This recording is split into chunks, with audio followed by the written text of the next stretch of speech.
do you feel better about competing for a Stanley Cup in 3 years? Edmonton or Vancouver? Edmonton.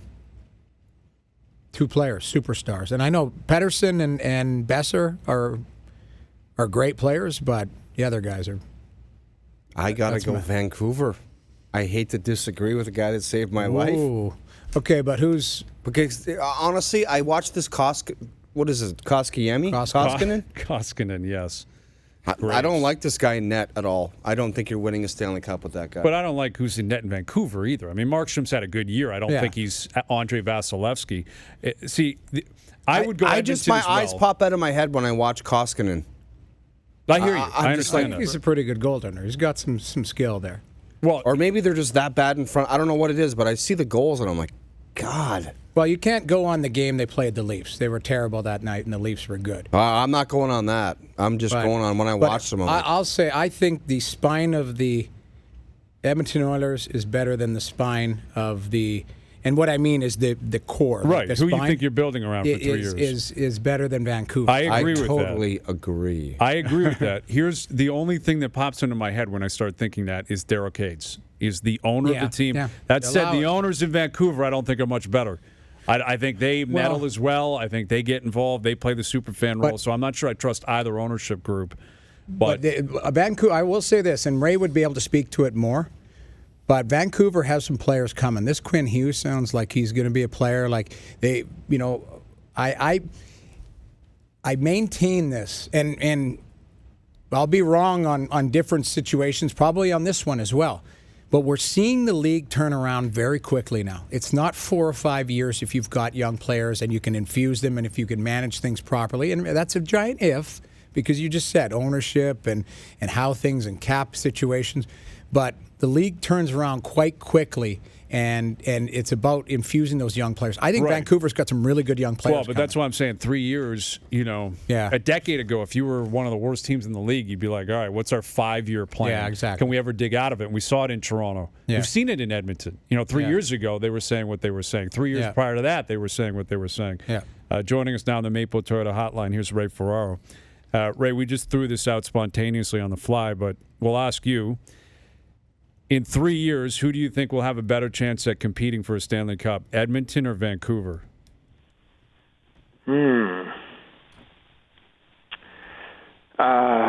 Boy, neither. I mean, like it's so hard. Like Noodles, I just heard the tail end of this that you mentioning about their young guys, and like in both places, the thing that gives me a little pause is they do have some young players. Like Edmonton's got Evan Bouchard, and Caleb Jones is a good young defender. They've got 3 or 4 young forwards. Tyler Benson is one of them. They just won 17 in a row in the American League, and they got a lot of young guys. But they don't have enough. And the same in Vancouver. Vancouver's got some good young players, but they don't have enough. And so it's hard. I mean, you're kind of guessing forward. I'll take McDavid. Yeah, that's I'll kind of take where Edmonton. I went McDavid, Draisaitl over Pettersson and Besser. That's what ultimately what I went. Yeah, and you know what might be the swing there is Draisaitl, because crazy as that is, because McDavid's the best, and nobody's going to take him off the throne, but Pettersson is a star. I don't. Besser's had a bit of a step back this year. And we got to remember, a lot of guys, when they have really bad injuries, it takes them a full year to get back. Remember last year, Besser got knocked into the door, and he had like a chip fracture down low in his back, and man, it was bad for a lot of time. And his skating, to me, hasn't looked as good this year. No, but he'll be better, you would think, over, with a little more time. But Draisaitl's got 17 goals in 18 games. I mean, that's a pretty damn good way to start building your team. Now, they've had lots of guys to build their team around, and they've smashed it head first into the wall. What did the old line? They did a 100-yard dash and a 50-yard gym for 10 years. And but I'll take Edmonton by a little bit. Yeah, I'm in the same boat as you. McDavid alone, and then Draisaitl, Pettersson. You can pick your poison, but McDavid should separate them. But I thought that 4 years ago.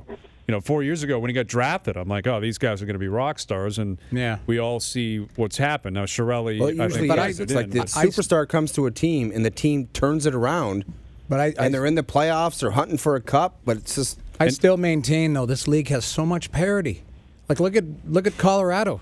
Colorado went from 47 points to making the playoffs last year. Right, but then the next leap to cup contender. That's what we're saying. No, you're right. You're right. That's a leap. Like the Leafs over the last 2.5 years have taken a leap into, hey, they're a playoff team.